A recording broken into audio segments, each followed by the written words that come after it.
Et cette semaine, Xavier ou Xavier, je sais plus comment je te... Je me dis que tu es prête. C'est le maquillage en fait. Mais il n'y a pas de mal en même temps. Écoutez, il n'y a aucun problème. Donc Xavier ou Xavier est prête. Donc nous allons parler du Yachting Club de Marseille aujourd'hui. Effectivement, je vous invite à découvrir une association, non pas une association, mais une institution à Marseille. Sur la Corniche ? Non, à la Pointe Rouge. Ah, pardon. À la Pointe Rouge. Nous allons, il y a plusieurs. C'est le club de l'appel, non, qui est au bas de la Corniche, ou au début, comme on veut. Oui, mais là, nous, on va un petit peu plus loin. On va au niveau du port de la Pointe Rouge pour découvrir donc le Yachting Club de Marseille, le Yachting Club de la Pointe Rouge. C'est son nom. Avant de vous présenter un petit peu les différentes activités nautiques que l'on peut faire dans ce club, on va rencontrer le président. C'est Christian Tomasini, et il va nous en dire un petit peu plus sur cette institution. On l'écoute. Disons qu'au départ, c'est une association qui a été créée par un groupe d'amis et qui a pris d'année en année une expansion phénoménale, gérée d'une manière remarquable par mes prédécesseurs, et on essaie de reprendre le flambeau et d'essayer de faire du YCPR le fleuron de la plaisance à Marseille. On a voulu démocratiser un petit peu les activités nautiques, notamment la voile.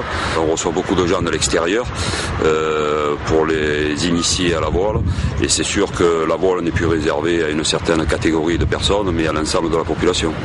On pratique à peu près toutes les activités nautiques, que ce soit de la plongée en bouteille, que ce soit de la plongée en libre, que ce soit de la pêche au taureau, que ce soit de la pêche sportive aussi. Le jet ski par l'intermédiaire de notre section motonautisme. Il y a à peu près toutes les activités nautiques représentées.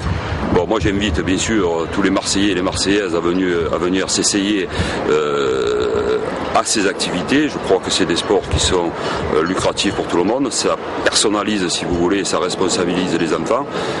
À savoir, j'ai rien contre le football, mais il n'y a pas que du football à Marseille. Il y a quand même cette activité voile qui est quand même très importante. Et je pense que pour la capitale de la plaisance qu'on veut faire, et aussi qu'on est le premier port de France, une activité nautique est importante chez nous. C'est vrai, il n'y a pas que le foot à Marseille. Non, il y a aussi des activités nautiques. Oui, il y a la mer qui compte beaucoup, on peut faire plein de choses. Le paddle, ça c'est nouveau, c'est récent, vous l'aviez montré d'ailleurs. Ouais, tout à fait. La voile, le surf. La voile, le surf. Là, on va parler c'est de... C'est remarquable. Ça c'est très marseillais, C'est remarquable. C'est déception. Ça serait marseillais aussi, on enlève le X. Pardon. Comment Marseillais aussi, c'est les pneus. On est déjà dans le marseillais pour les nuls, c'est pour ça que voilà. Le Yachting Club, donc ce sont de nombreuses activités nautiques. On va vous les dire tout à l'heure, mais avant tout, j'ai accompagné deux jeunes filles, c'est Lou et Maëva, et on va dire que c'est leur premier embarquement sur un voilier. Je les ai suivis donc entre le rebord et le voilier. On a fait un petit tour à le rebord. J'ai dit ça, c'est entre la berge, c'est du marseillais. Alors, on est parti du rebord de la Pointe Rouge. Entre la berge. On a failli se néguer tellement que la mer était agitée. Entre la berge et un obicat. C'est un obicat. Qu'est-ce que c'est que ça ? C'est un petit catamaran. Pardon. Et ces jeunes filles donc allaient faire. Il y a du vocabulaire, il faut pas croire. Et ces jeunes filles allaient faire leur premier embarquement. Oui. On va écouter un petit peu leur impression et surtout, on va voir comme le moniteur de voile les met en confiance. Regardez, avec plaisir. C'est comment vos prénoms les filles ? Lou et Maëva. C'est la première fois que vous allez faire de la voile ? Oui. Est-ce que vous avez peur de l'eau ? Non. Est-ce que vous savez nager ? Oui. Est-ce que vous aimez nager ? Oui. Ouais. Est-ce que vous aimez aller vite ? Oui. Vous voulez aller vite ? Non. À votre avis, s'il y a beaucoup de vent, on va aller vite ? S'il y a beaucoup de vent, on va aller vite ou pas ? Est-ce qu'il y a beaucoup de vent ? Non. Est-ce qu'on va aller trop vite ? Non. On va juste s'amuser. Hop. Alors, regarde, il y a Joël qui nous attend là-bas. Allez, garde tes mains sur le câble. Garde tes mains, voilà, merci. Allez les filles, c'est parti. À partir de maintenant, c'est Joël le capitaine du bateau. Ok ? Voilà, allez, mettez-vous chacune d'un côté. Passez la voile et le stick, tu le mets comme ça, ou sur l'épaule. Mais elles sont trop jolies, Maëva et Lou. J'aime bien les prénoms. Alors à partir de quel âge justement on peut pratiquer ? À partir de 7 ans, on peut pratiquer la voile.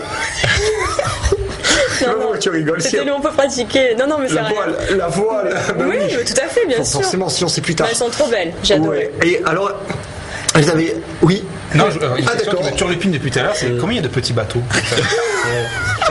Les catégories, on va parler des catégories des bateaux.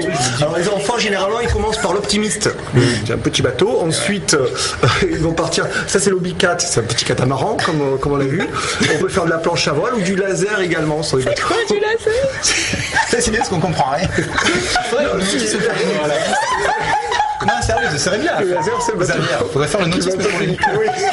Je vais l'écrire. C'est un bateau qui va. Qui va plus vite que la lumière. Un peu plus vite. Tu es sûr, les kits, tu château. Non, la verre, c'est oui, il a pas dit la verre, le rebord. On part du rebord et puis on arrive. On est au château d'If. On a suivi Louis et Maëva. On va continuer leur aventure et vous allez voir comme elles sont confiantes, comme elles sont tranquilles. Regardez, ça c'est le Robicat. Ça, je croyais que c'était le laser parce qu'il va vite. Non, c'est pas le laser. Le laser, c'est un monocoque.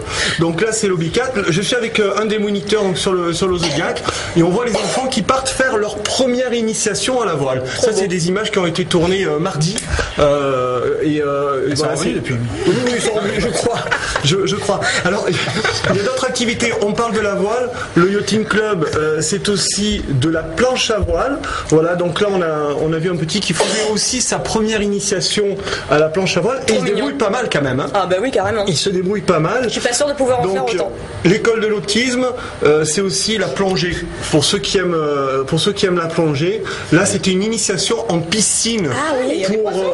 Il y a des poissons. Oui, il y a mis des poissons à l'intérieur, je sais pas pourquoi. Mais voilà, c'était une initiation en piscine et on voit les enfants également qui faisaient leur première approche comme ça à la plongée et qui étaient mis en confiance. C'est génial. Donc à partir de 7 ans pour toutes les activités? Non, la plongée c'est 8 ans. Ah bon, non plus. Voilà, c'est 8 ans. Et je voulais vraiment saluer d'abord toute l'équipe du Yachting Club. Il y a 1300 membres qui font partie donc, de cette institution.